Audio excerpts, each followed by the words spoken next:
স্বামীকে আপনারা কিসের জন্য ধরে নিয়েছেন? ও কি অপরাধ করেছে? দেখুন, আপনার স্বামীকে আমরা বিয়ে বাড়ি গহনা চুরি করার অপরাধে অ্যারেস্ট করেছি। কি? ও আপনাদের কথা ভুল হচ্ছে। আমার স্বামী চোর না, ও কখনোই চুরি করতে পারে না। আপনার যা কিছু বলার আছে কালকে কোর্টে গিয়ে বলবেন। আপনি এখন আসতে পারেন। বিশ্বাস করো সালমা, আমি এসবের কিছুই জানিনি। তুমি যেন আমাকে ভুল বোঝো না। 10 বছর ধরে আমি তোমার সাথে সংসার করছি, আমি তোমাকে চিনি না? তুমি কোনো চিন্তা করো না, যা করিও আমি তোমাকে এখান থেকে ছাড়াবো।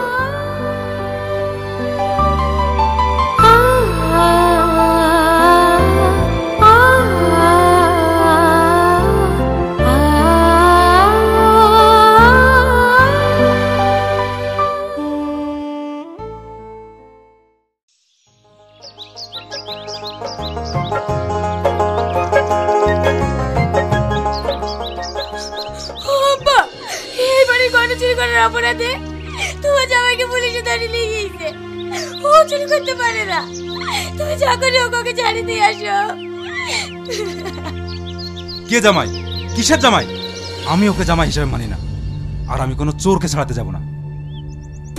বিয়ে বাড়িতে এত গহনা দেখি আর লোভ সামলাতে পারিনি, চুরি করা এবার বোঝ।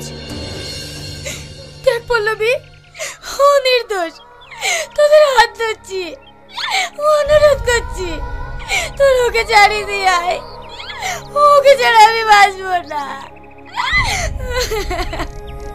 দেখ, খালি খালি ছোট ছোট কান্না করিস না। ওকে ছেড়ে দিয়ে আবার নতুন করে জীবন শুরু কর। আর তাছাড়া ওকে আমাদের স্ট্যাটাসের সাথে মানায় না। হ্যাঁ, আমার একটা বন্ধু আছে, ওর বউটা কিছুদিন আগে অ্যাক্সিডেন্ট করে মারা গিয়েছে। ওর 2টো বাচ্চাও আছে, তবে ওরা অনেক বড় লোক। তুমি যদি ওকে ছেড়ে দাও, আমার বন্ধুর সঙ্গে আমরা তোমার বিয়ে দেবো। তোমরা মানুষ, তোমাদের মুখে এই কথাটা বলতে একবার আটকালো না। তোমাদের কাউকে আমার স্বামীকে ছাড়াতে হবে না। যা করিও আমি আমার স্বামীকে ছাড়াবো।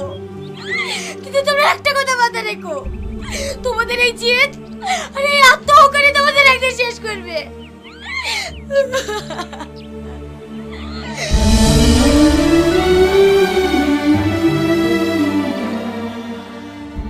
আমাদের প্ল্যান সাকসেস। সারা ভিখারি বাচ্চাটাকে উচিত শিক্ষা দেওয়া হয়েছে। তবে যাই বলো, পল্লবীর জবাব নেই। পুলিশের সামনে কেঁদে কেঁদে গয়নার জন্য কি নাটকটাই যে করলো।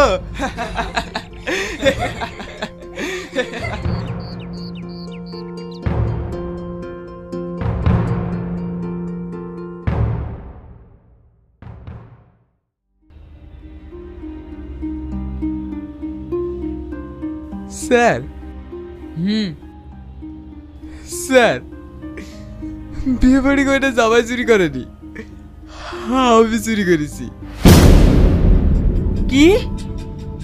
হ্যাঁ স্যার, জামাই নির্দোষ, ওকে ছেড়ে দেন। আমি নিজে সারেন্ডার করছি। যতীন কাকা। কনস্টেবল, একে লকআপে ঢোকাও আর ওকে ছেড়ে দাও।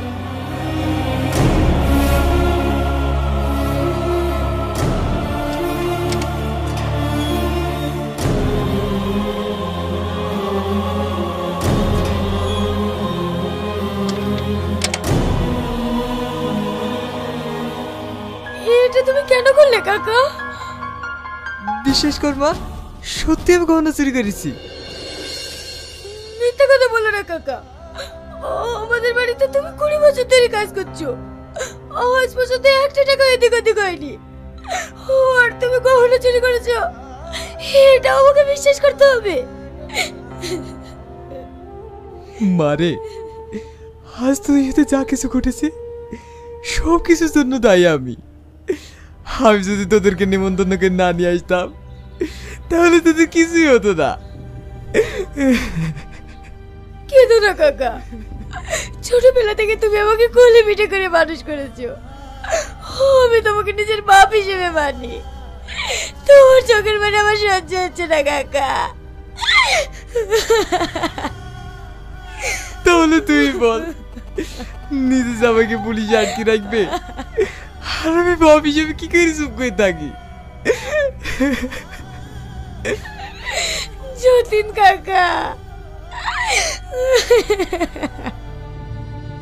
তোরা ছাড়া এই দূরে আমার কেউ নাই রে, আমাকে নিয়ে ভাবতে হবে না। তোরা বাড়ি ফিরে যা, তবে তোর এই বাড়িতে কোনোদিন আসবে না। ওরা টাকা ছেড়ে কিচ্ছু জানে না। আপনি কোনো চিন্তা করেন না কাকা, যেভাবেই হোক আমি আপনাকে এখান থেকে খুব তাড়াতাড়ি ছাড়াবো।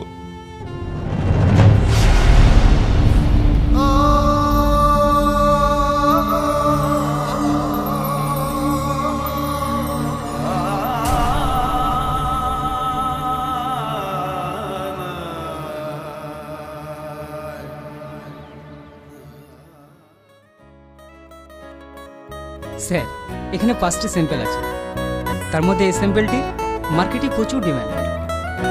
সে তো খুব ভালো কথা, তাহলে এর অর্ডারটা বাড়িয়ে দাও। স্যার, এটা আমাদের কোম্পানি প্রোডাক্ট না, এটা একটা লোকাল ভাটিতে তৈরি হয়। তাহলে ওই ভাটিটাকেই কিনে নাও। স্যার, ওরা তাতে রাজি না, ওরা নিজের দমই বড় হতে চায়। তার মানে ব্যবসার প্রতি সততা আছে। তাহলে এক কাজ করো, ওদেরকে কিছু মালের অর্ডার দিয়ে দাও, ওরা মাল তৈরি করবে আর আমরা সাপ্লাই করব।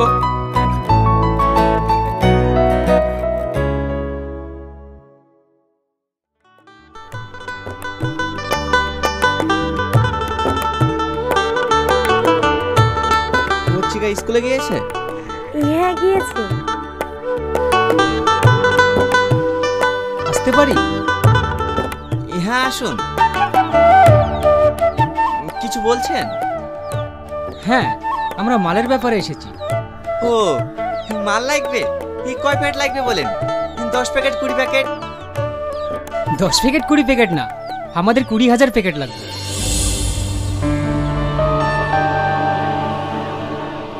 20,000 প্যাকেট? আমরাও তো মাল দিতে পারবো না। টাকার জন্য চিন্তা করছেন?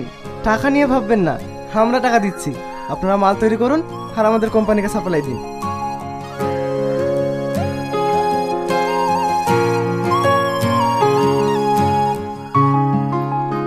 হে নিন 10 লাখ টাকা চেক, আরও যদি লাগে আমরা দেব। এবার আপনারা পারবেন তো? হ্যাঁ পারবো। ঠিক আছে, আপনারা তাহলে কাজ করেন, আমরা আসছি।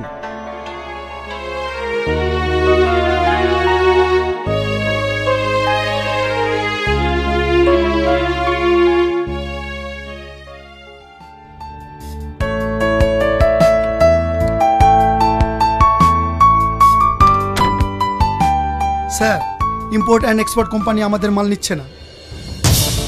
মানে? স্যার, বাজারে একটা নতুন কোম্পানির মাল ঢুকেছে, সেই মালটাই তারা নিচ্ছে। এ তুমি কি বলছো? আমাদের মাল যদি সাপ্লাই না হয় আমার 2 কোটি টাকা লস হয়ে যাবে। স্যার, কালকে এমআরএস কোম্পানি ডিল আছে, এর আগে ওরা আমাদের প্রোডাক্ট চেয়েছে, আমরা সেই ডিলটার জন্য যেতে পারি। হ্যাঁ, আমাদেরকে সেই ডিলটা নিতেই হবে, না হলে অনেক টাকা লস হয়ে যাবে। হ্যাঁ স্যার, আমি এখন আসছি।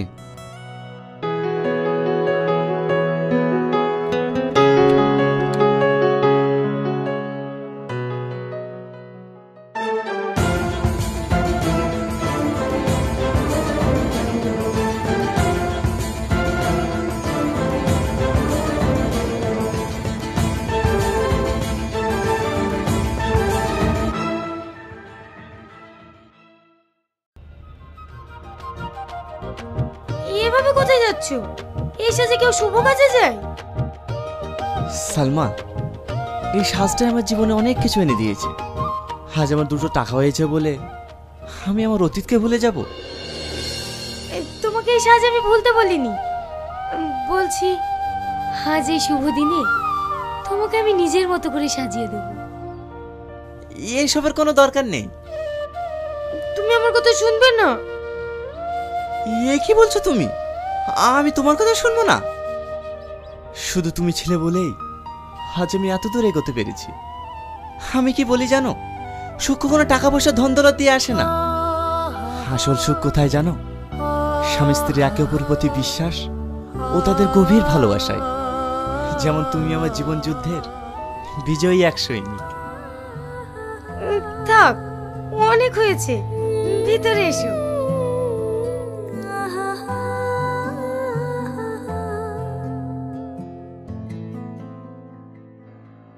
দেখুন, এই মুহূর্তে আমরা আপনার কোম্পানির সঙ্গে ডিল করতে পারছি না। এ কি বলছেন? এদিকে আপনারাই তো আমার কোম্পানির সাথে ডিল করতে চাইছিলেন। হ্যাঁ, চেয়েছিলাম। তখন আপনাদের প্রোডাক্টের কোয়ালিটি ভালো ছিল, আবার দামেও কম ছিল। আর এখন কোনোটাই নেই, তাই আমরা এই ডিলটি বিএনএস কোম্পানির সঙ্গে করেছি। দেখুন, এই ডিলটি আমাদের ভীষণ জরুরি, না হলে আমাদের অনেক টাকা লস হয়ে যাবে, না হলে আমাদের কোম্পানি দেউলিয়া হয়ে যাবে। সে বুঝলাম, কিন্তু আপনার মাল নিতে গিয়ে আমরা তো লস খেতে পারবো না।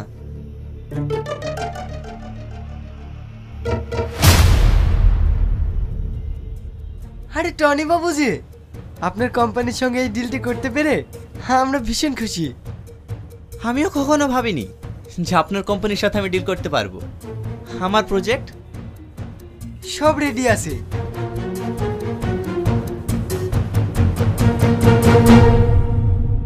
এখানে সই করে দেন।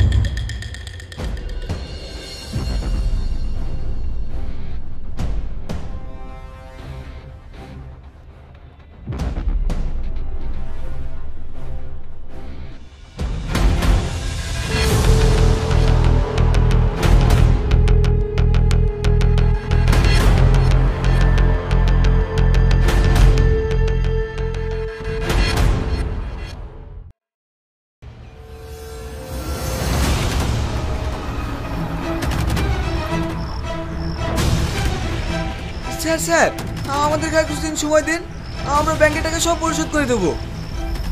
দেখুন, গত 3 মাস থেকে আপনারা হোম লোন জমা করেছেন না বিশ্লেষণ জমা করেছেন? অনেকবার জানার পরে আপনারা কোনো ব্যাংকের টাকা জমা করেননি। স্যার, আপনার কাছে আমরা আর কিছুদিন সময় চাইছি। আমরা আর আপনাকে কোনো সময় দিতে পারবো না। আগামী কালকের মধ্যে যদি আপনি ব্যাংকে টাকা জমা না দেন, আপনার কোম্পানি ও বাড়ি ব্যাংক দুটোই নিলাম করে দেবে।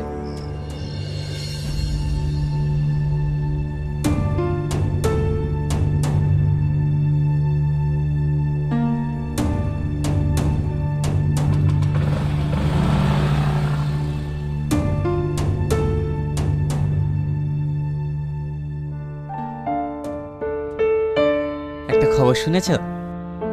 কি খবর? ইয়াসিন আজিজের কোম্পানি দেউলিয়া হয়ে গেছে। ঠিক হয়েছে, ওপরওয়ালা ওদের পাপে সাজা দিয়েছে।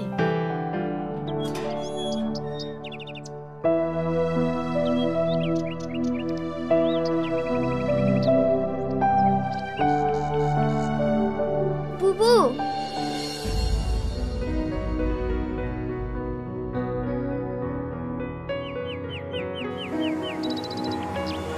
কি ব্যাপার তোরা এখানে? বুবু, আমাদের কোম্পানি দেউলিয়া হয়ে গেছে। তো আমরা কি করব? ব্যাংক থেকে লোক এসেছিল, কালকের মধ্যে যদি ব্যাংকের ঋণ পরিশোধ করতে না পারি তাহলে আমাদের বাড়ি ও কোম্পানি নিলামে উঠে যাবে। তাই তোমাদের কাছে কিছু টাকার জন্য এসেছি। তো তো যা খুশি হয়ে যাও, আমি 1 টাকা দিতে পারবো না। সালমা, এভাবে বলো না। তোরা কোন মুখ নিয়ে এই বাড়িতে টাকা চাইতে এসেছিস? হ্যাঁ, ভুলে গেছিস সেদিনের কথা? কিন্তু আমি ভুলিনি। তোরা আমাদের অনেক কষ্ট দিয়েছিস। এক্ষুনি এই বাড়ি থেকে বেরিয়ে যাও।